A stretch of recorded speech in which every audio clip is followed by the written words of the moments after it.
यह वीडियो केवल 17 वर्ष या उससे अधिक आयु के दर्शकों के लिए है। यह केवल मनोरंजन के उद्देश्य से बनाई गई एक काल्पनिक कहानी है।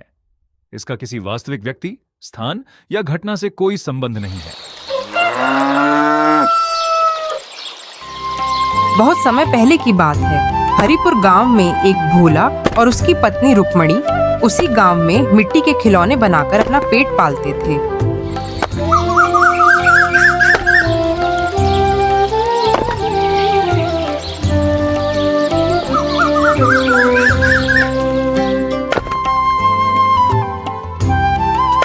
देखो रुक्मणी, इस बार मैंने कुछ अलग तरह के खिलौने बनाए हैं। देखकर लगता है कि ये सब खिलौने बच्चों को खूब पसंद आएंगे। हा हा हा हा हा।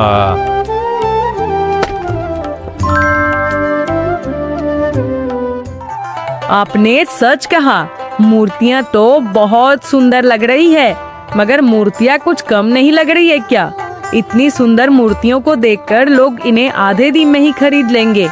मुझे लगता है हमें और मूर्तियाँ बनानी चाहिए। इतनी मूर्तियाँ तो बाजार में आधे दिन में ही बिक जाएंगी। क्यों, क्या कहते हो? तुम बिल्कुल ठीक कह रही हो भाग्यवान। इतने कम मूर्तियों से क्या होगा? हमें और भी मूर्तियाँ बनानी चाहिए। पर यह मिट्टी, अरे मिट्टी तो खत्म हो गई है। अच्छा ठीक है, मैं एक काम करता हूँ। तुम इन खिलौनों का ध्यान रखना। मैं थोड़ी ही देर में फूलचंद के खेत से मिट्टी लेकर आता हूँ। उसके खेत की मिट्टी से खिलौने एकदम चिकने और अच्छे बनते हैं। अरे रुको, पहले तुम उस फूलचंद से पूछना कि मिट्टी ले लूं क्या, वरना वह बदले में पैसे मांगने लगेगा। मगर जल्दी वापस लौट आना।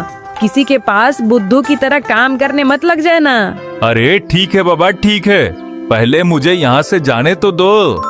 भोला अपने घर से फूलचंद के पास मिट्टी लेने निकल जाता है। भोला स्वभाव से इतना भोला था कि गांव में कोई भी उसे आसानी से बुद्धू बनाकर अपना काम निकलवा लेता।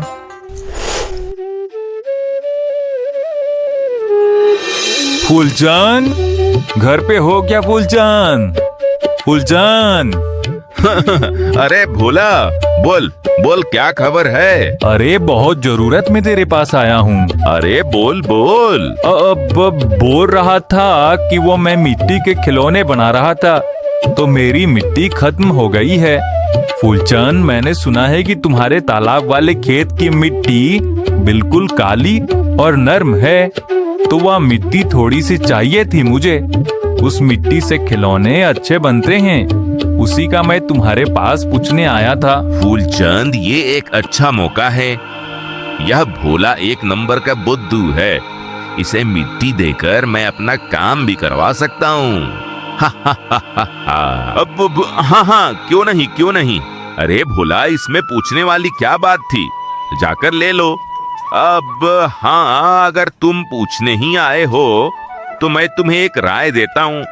तुम्हें मिट्टी के खिलौने बनाने के लिए नर्म और मुलायम ही मिट्टी चाहिए ना? हाँ फूलचंद, हाँ। तो सुनो, मेरे खेत के किनारे पर एक कुआं है। अगर तुम उस कुएं में 15 से 20 हाथ खोद लोगे तो तुम्हें खिलौने बनाने लायक अच्छी मिट्टी मिल जाएगी। अच्छा, ऐसा है क्या? तो फिर मैं तुम्हारे कुएं के अंदर 15-20 हाथ मिट्टी खोदकर ही मिट्टी लूंगा। ठीक है ना फूलचंद? अब मैं चलता हूँ। मामूली सी मिट्टी देकर इस बुद्धू भोला से 15-20 हाथ कुआं गहरा करवा लिया। वैसे भी मुझे कुआं खुदवाना था, पैसे भी बच गए। और क्या, फिर भोला फूलचंद के कहे अनुसार तालाब के किनारे वाले कुएं के पास कुदाल और रस्सी लेकर पहुंचता है और फटाफट रस्सी की मदद से कुएं में उतरकर उसने कुएं की खुदाई शुरू कर दी।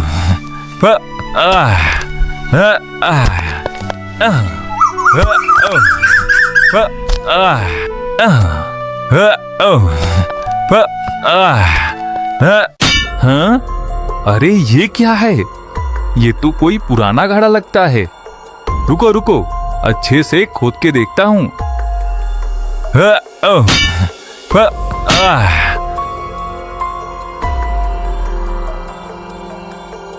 अरे ये तो बहुत ही पुराना घड़ा लगता है। पता नहीं किसका होगा।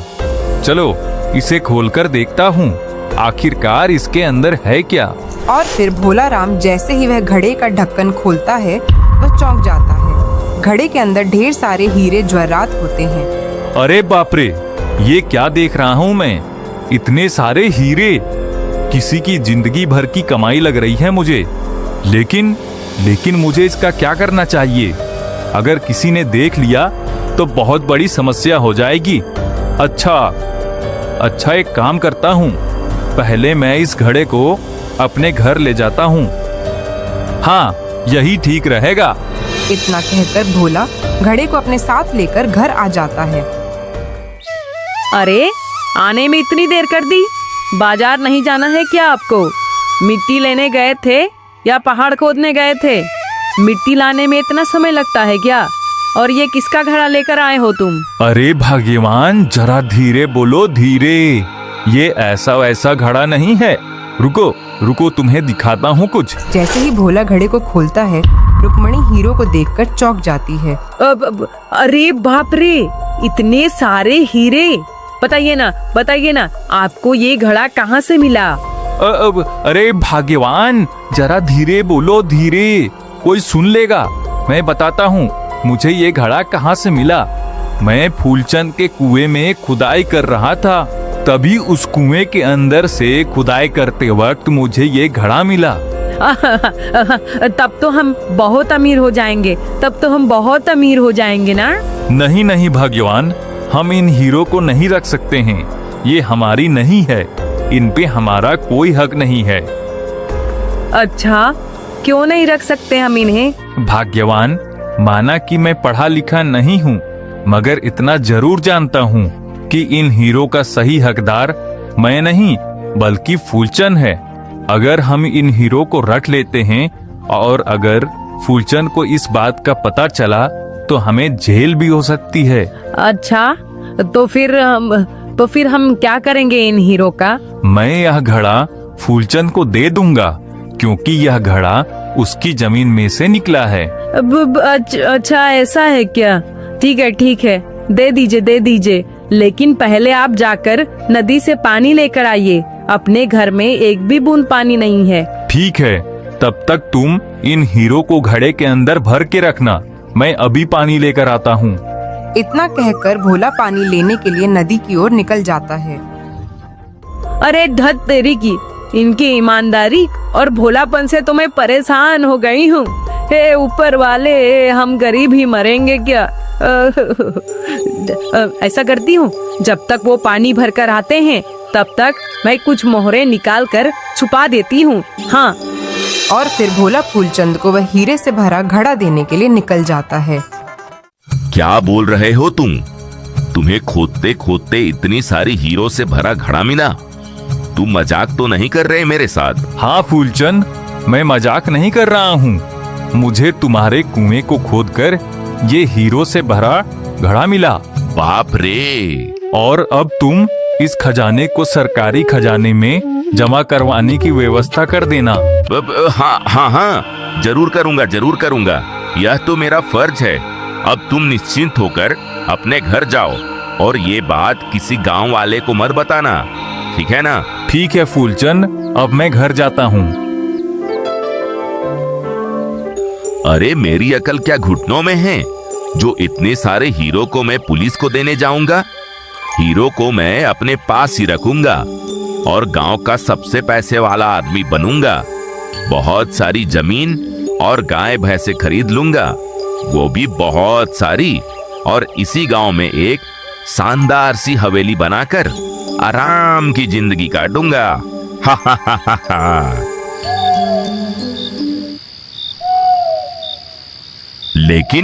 लेकिन अगर गांव वालों को इस बात का पता चल गया तो?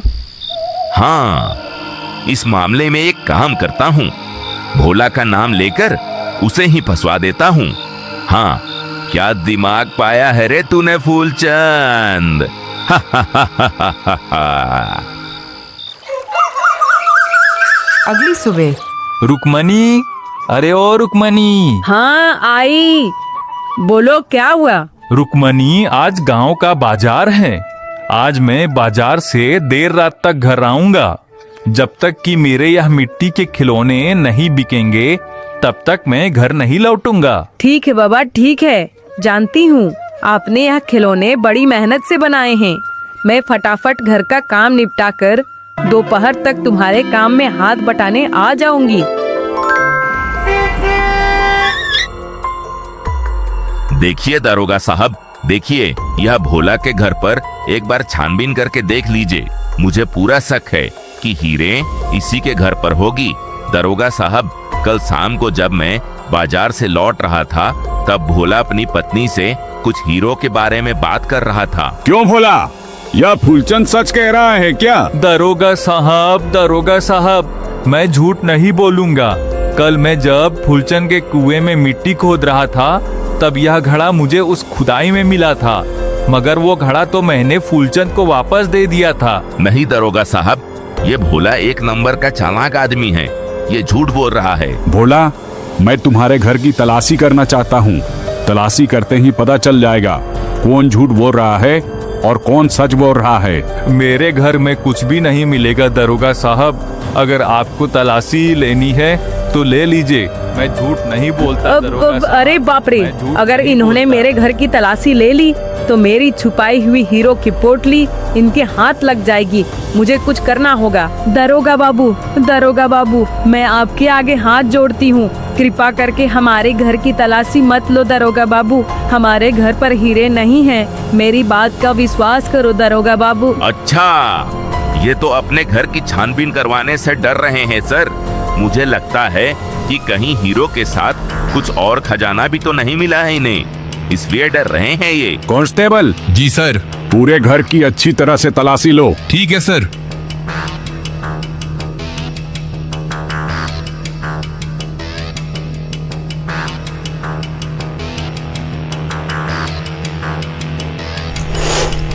श्याम, ये देखो मुझे क्या मिला। क्यों भोला, तुम तो कह रहे थे कि तुम्हारे घर पर कोई हीरे नहीं है, तो फिर यह क्या है? ये हीरे यहाँ क्या कर रही है? नहीं पता साहब, नहीं पता मुझे। सच में नहीं पता कि ये हीरे यहाँ कैसे आई। मुझे कुछ नहीं पता दरोगा बाबू, मुझे कुछ नहीं पता। चलो, तुम दोनों ऐसे नहीं मानोगे। चलो मेरे साथ, तुमको थाने में लेकर चलता हूँ। वहीं तुमसे सवाल जवाब पूछूंगा मैं। हमें माफ कर दीजिए दरोगा बाबू, हमें माफ कर दीजिए। हमें अपने साथ थाने मत लेकर जाइए। बताती हूँ, सारा सच बताती हूँ मैं। दरोगा बाबू, मेरे मन में लालच आया। मेरे पति जो हीरे का घड़ा लेकर आए थे तो मैंने उस घड़े से चोरी छुपे उसमें से कुछ हीरे मैंने निकाल लिया था, यह सोचकर कि हमारी गरीबी दूर हो जाएगी। मेरे पति बिल्कुल सच कह रहे हैं दरोगा बाबू। मेरे पति उस घड़े को इस फूलचंद के पास देकर आए थे, लेकिन अब यह फूलचंद झूठ बोल रहा है दरोगा बाबू। अरे बाप रे बाप, कितनी झूठी औरत है ये। अभी भी झूठ बोल रही है। अब तो इनके घर से हीरो की पोटली भी निकल गई है। अब पूरा इल्जाम मेरे ऊपर लगा रही है। अरे दरोगा साहब, इनको लेकर जाइए थाने में और दोनों की अच्छे से खातिरदारी करिएगा। फिर दरोगा दोनों पति पत्नी को अपने गाड़ी में बैठाकर अपने साथ थाने ले जाता है। अरे बाप रे बाप, आज तो मैं बच ही गया। उस बेशरम औरत ने तो सारी असलियत दरोगा को बता ही दिया था, लेकिन उस बेवकूफ दरोगा ने मेरी बात मान ली और मैं बच गया। लेकिन ये हीरो को इस गांव में रखना अब सुरक्षित नहीं है। मुझे किसी भी हाल में कल के कल शहर जाकर इन हीरो को बेचना होगा और इससे मैं बहुत पैसे वाला आदमी बन जाऊंगा। बहुत पैसा हो जाएगा मेरे पास। मुझे नहीं लेकर चलोगे फूलचंद? कौन है वहाँ? क्या हुआ फूलचंद, अब क्यों घबरा रहे हो? तुम्हें पता है ना, कानून के हाथ बहुत लंबे होते हैं। दरोगा बाबू, आप मेरे घर पर? हाँ झूठे आदमी, अब चुपचाप सारे हीरे कानून के हवाले कर दे और चुपचाप थाने चल। तेरी अच्छे से खातिरदारी करता हूँ। अरे दरोगा साहब, आपके जैसे बहुत अफसर आए और चले गए, लेकिन मैं इस गांव में पिछले 50 साल से रह रहा हूँ। आप मुझे कहाँ थाने में लेकर जाओगे? मेरी मानो तो आप भी इन हीरो में से रख लो। अपन दोनों यही इस मामले को रफा दफा करते हैं। अपना मुंह बंद कर बेशर्म। बेचारे गरीब को फंसाकर तू करोड़पति बनना चाहते हो? यह सब नहीं चलेगा।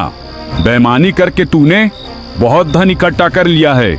चल अब थाने में, तेरी अच्छे से खातिरदारी करता हूँ। तुझे अच्छे से सिखाता हूँ कि ईमानदारी के रास्ते पर कैसे चला जाता है। फिर दरोगा फूलचंद को थाने लेकर जेल में बंद कर देता है। भोला, अब तुम अपने घर जा सकते हो। इतने प्राचीन हीरे को खोजने के लिए मैं तुम्हें सरकार की तरफ से इनाम दिलवाऊंगा। आपका बहुत बहुत धन्यवाद दरोगा साहब। हमें कुछ नहीं चाहिए, हम तो ऐसे ही ठीक है। दरोगा साहब, आपका यह एहसान हम जिंदगी भर नहीं भूलेंगे। अरे भोला, ये तो मेरा फर्ज था। लोगों को न्याय दिलाना मेरा काम है। अब तुम आराम से अपने घर जाओ, ठीक है?